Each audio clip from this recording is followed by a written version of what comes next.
কোনো বিপদে পড়লে, যে কোনো সমস্যা হোক, যদি আপনার মনে হয় যে দেয়ালে পিঠ ঠেকে গেছে, কেউ কিছু করতে পারছে না আপনার জন্য, আপনি পরিপূর্ণ ইয়াকিনের সাথে, দৃঢ় বিশ্বাসের সাথে এই 4টা আমল নিয়মিত করবেন। ইনশাআল্লাহ গুলি মিস হতে পারে, আপনার দোয়া মিস হবে না। আমি এমন এক ভয়াবহ বিপদে আছি যা থেকে উত্তরণের কোনো পথ আমার সামনে খোলা নাই। এমন কোন আমল শিখিয়ে দিবেন যে আমলের মাধ্যমে এই ভয়াবহ বিপদ থেকে আমি রক্ষা পেতে পারি। ভাইরা আমার, এই ধরনের প্রশ্ন আমাদের কাছে অহরহ আসে যে এমন বিপদে আছেন যে বিপদ থেকে আসলে রক্ষা পাওয়ার জন্য আপাত দৃষ্টিতে কোনো পথ উনি দু চোখে দেখতে পাচ্ছেন না, এক কথা দেয়ালে পিঠ ঠেকে গেছে। তো এইরকম পরিস্থিতিতেই একজন ইমানদার আল্লাহ রাব্বুল আলামিনের কাছে তার এই সমস্যাকে তুলে ধরবার জন্য কয়েকটা আমল আমরা বলতে পারি, যে আমলগুলোর মাধ্যমে আল্লাহ তাআলা ওই অসম্ভবকে তার জন্য সম্ভব করবেন ইনশাআল্লাহ। এবং এই আমলগুলো চর্চা আমার জীবনে আমি করে দেখেছি, এগুলোর প্রয়োগ করে দেখেছি, আমলগুলো করে দেখেছি। আলহামদুলিল্লাহ, যেখানে মনে হয়েছে এই সমস্যা বাহ্যিকভাবে সমাধান যোগ্যই না, আল্লাহ তাআলা সেখানটাকে অলৌকিকভাবে সমাধান করেছেন। আমার জীবন বহুবার আমি দেখেছি। এরকম 4টা আমল আছে যেগুলো আমরা কোনো বিপদে পড়লে, নারী হোক, পুরুষ হোক, পারিবারিক হোক, আর্থিক হোক, বা নিরাপত্তা সংশ্লিষ্ট হোক, যে কোনো সমস্যা হোক, যদি আপনার মনে হয় যে দেয়ালে পিঠ ঠেকে গেছে, কেউ কিছু করতে পারছে না আপনার জন্য, আপনি পরিপূর্ণ ইয়াকিনের সাথে, দৃঢ় বিশ্বাসের সাথে এই 4টা আমল নিয়মিত করবেন। এবং আমি বহু মানুষকে পার্সোনালি এটার পরামর্শ দিয়েছি, ওনারা আমল করেছেন, আমল করে উপকৃত হয়েছেন।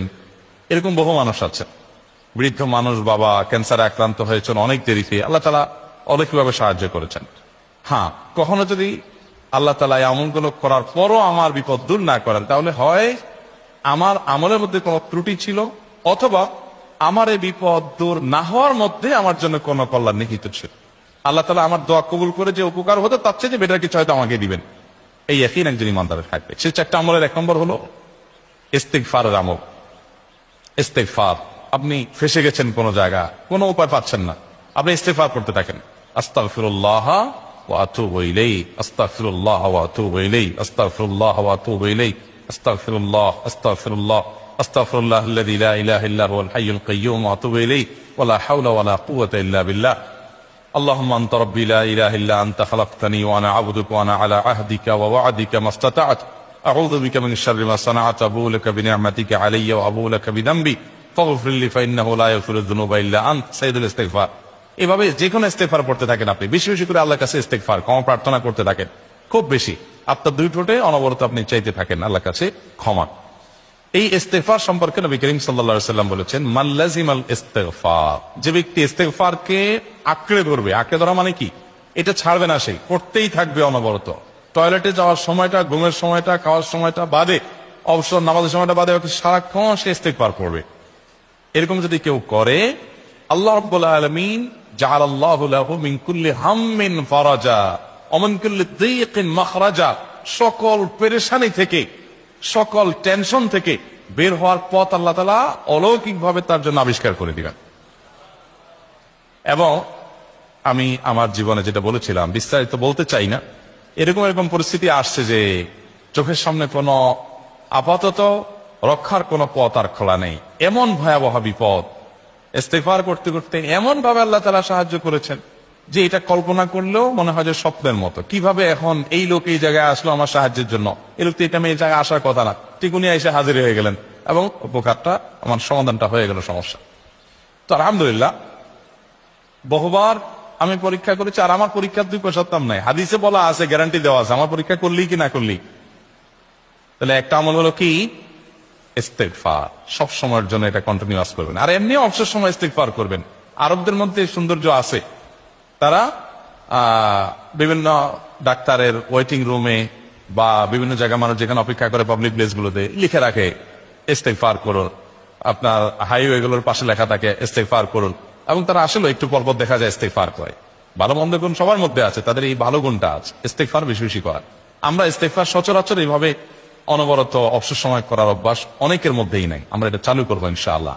বিশেষ করে যখন কোনো সমস্যা হবে, তখন ইস্তিগফার চলতে থাকুন, মুখে অনবরত ধীরে ধীরে মহব্বতের সাথে নিজেকে, নিজের পাপ অপরাধগুলোর কথা স্মরণ করে আল্লাহর কাছে মাফ চাইতে থাকুন, পেরেশানি দূর হবে ইনশাআল্লাহ। 1 নাম্বার 2, দুরুদ নবী করিম সাল্লাল্লাহু আলাইহি সাল্লামের প্রতি দুরূদ পাঠ করা, এটা যদি আপনি নিয়মিত করতে থাকেন মহব্বতের সাথে, আল্লাহুম্মা সাল্লি আলা মুহাম্মদ ওয়া আলা আলি মুহাম্মদ কামা সাল্লাইতা আলা ইব্রাহিম ওয়া আলা আলি ইব্রাহিম ইন্নাকা হামিদুম মাজিদ, আল্লাহুম্মা বারিক আলা মুহাম্মদ ওয়া আলা আলি মুহাম্মদ কামা বারাকতা আলা ইব্রাহিম ওয়া আলা আলি ইব্রাহিম ইন্নাকা হামিদুম মাজিদ। আপনি একবার ছোট দুরূদ যদি পড়েন সাল্লাল্লাহু আলাইহি ওয়াসাল্লাম, সাল্লাল্লাহু আলাইহি ওয়াসাল্লাম, আল্লাহুম্মা সাল্লি আলা মুহাম্মদ ওয়া আলা আলি মুহাম্মদ, শুধু এইটুকু পড়েন। জাযাল্লাহু আন্না মুহাম্মাদাম মা হুয়া আহলু, শুধু এইটুকু করেন। আপনি এভাবে যে কোনো দুরূদ নবী করিম সাল্লাল্লাহু আলাইহি ওয়াসাল্লাম যদি পড়েন এবং পড়তে থাকেন অনবরত, ইস্তিগফারের পাশাপাশি দুরূদের ক্ষেত্রে নবী করিম সাল্লাল্লাহু আলাইহি ওয়াসাল্লাম বলেছেন যে এইটা তোমার জন্য যথেষ্ট হয়ে যাবে। তুমি যদি আল্লাহর কাছে আর কোনো দোয়া করতে না পারো, শুধু দুরূদটা পড়ো, তোমার সব পেয়ে যাও, কিচ্ছু লাগবে না। এক সাহাবী বলছেন, রাসূলুল্লাহ, আমার দোয়ার মধ্যে দুরূদ কত পার্সেন্ট রাখবো? আমি তো আমার অনেক কিছু আল্লাহর কাছে চাইবো, দুরূদ মানে তো নবীজির জন্য দোয়া, মানে আমার জন্য তো আমি দোয়া করবো, আপনার জন্য দোয়া কত পার্সেন্ট করবো? 1/3, 1/4, তারপরে হাফ, এবার বিভিন্ন পার্সেন্টেজ বলছিলেন তিনি। নবী করিম সাল্লাল্লাহু আলাইহি ওয়াসাল্লাম বলেছেন যে হ্যাঁ, এর বেশি করতে পারলে আরো ভালো, আরো ভালো। তো ভদ্রলোক এর বেশি, ওই সাহাবী রাদিয়াল্লাহু তাআলা আনহু, তিনি এর বেশি বাড়াতে একটা পর্যায়ে বলছেন যে আমি সব দোয়া আপনার জন্য করি। নবী করিম সাল্লাল্লাহু আলাইহি ওয়াসাল্লাম বলেছেন তাহলে তোমার আর কোনো দোয়াই করতে হবে না, এর মধ্যে সব দোয়া চলে আসবে। কারণ আপনি যদি বলেন আল্লাহ আপনার নবীর প্রতি আপনি রহমত নাজিল করেন, আপনার নবীর প্রতি আপনি শান্তি নাজিল করেন, আপনি যেটা দোয়া করেন, তো আল্লাহকে আল্লাহর নবীর প্রতি আপনি রহমত নাজিল করতে বললে আল্লাহ তাআলা আপনার প্রতি রহমত নাজিল করবেন কি করবেন? আপনি কাউকে খুশি করতে চান, কার কাছ থেকে কিছু আদায় করতে চান, তার ছেলেটারে যদি হাদিয়া তোহফা দেন, আদর যত্ন করেন, তো বাই ডিফল্ট অটোমেটিকলি ওই লোকের সিম্পেথি আপনার দিকে আসবেন, চোখ বন্ধ করে আসবে। তো আল্লাহর নবীর জন্য যখন আপনি দোয়া করবেন, তখন আল্লাহ তাআলা আপনার মধ্যে রহমত নাজিল করবেন, এটা নবী সাল্লাল্লাহু আলাইহি ওয়াসাল্লামের ওয়াদা।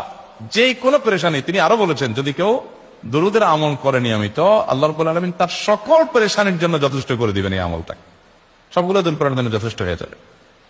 এই দুরূদের আমলটা আমি দেখেছি সুবহানাল্লাহ গুলির মতো কাজ করে। আজকের ঘটনা, এক ভদ্রলোক সকালে একটা টেলিভিশন চ্যানেলে, বেসরকারি চ্যানেলে প্রোগ্রাম শেষ করে নামছিলাম লিফটে, তো উপস্থাপক উনি বলছিলেন যে ভাই, মানে দুরূদের আমল করে আমি কিছুদিন আগে একটা ইয়াতে মানে এমন একটা অবস্থা যে এইটা থেকে বের হওয়ার কোনো পথ আর নাই, শুরু করলাম দরুদ অনবরত, এরপরে আল্লাহ তাআলা আমাকে এমন ভাবে উদ্ধার করলেন আমি কল্পনা করতে পারি। আলহামদুলিল্লাহ, এই আমলগুলো করে অনেক ভাইরা আমাকে অভিজ্ঞতা জানাইছে যে আলহামদুলিল্লাহ তাদের অভিজ্ঞতা হলো শিক্ষা। ওই যে বললাম, কখনো যদি আল্লাহ তাআলা আপনার দোয়া কবুল না করেন, তাহলে হয় আমার ত্রুটি আছে, আর না হলে আমার জন্য আল্লাহ তাআলা এর চেয়ে বেটার কিছু রেখেছেন, আমি সেই ইয়াকিন রাখবো ইনশাআল্লাহ। আর এই দোয়াতে সমাধান হবেই হবে, সে বিশ্বাস থাকতে হবে। নবী করিম সাল্লাল্লাহু আলাইহি ওয়াসাল্লাম বলেছেন, হাদিসে কুদসিতে আল্লাহ বলেছেন, আনা ইনদা যান্নি আবদি বি, বান্দা আমার প্রতি যেমন ধারণা করে আমি তেমন আচরণ করি। এখন আপনি যদি চিন্তা করেন, করে দেখি হয় কিনা, দেখি ট্রাই করি, তাহলে ওই আল্লাহ তাআলা বলবেন ঠিক আছে দেখতে থাক। আপনি যদি ইয়াকিন করেন যে না, নবী করিম সাল্লাল্লাহু আলাইহি ওয়াসাল্লাম যে বলেছেন অতএব সেটা হবেই, আর আল্লাহ রাব্বুল আলামিন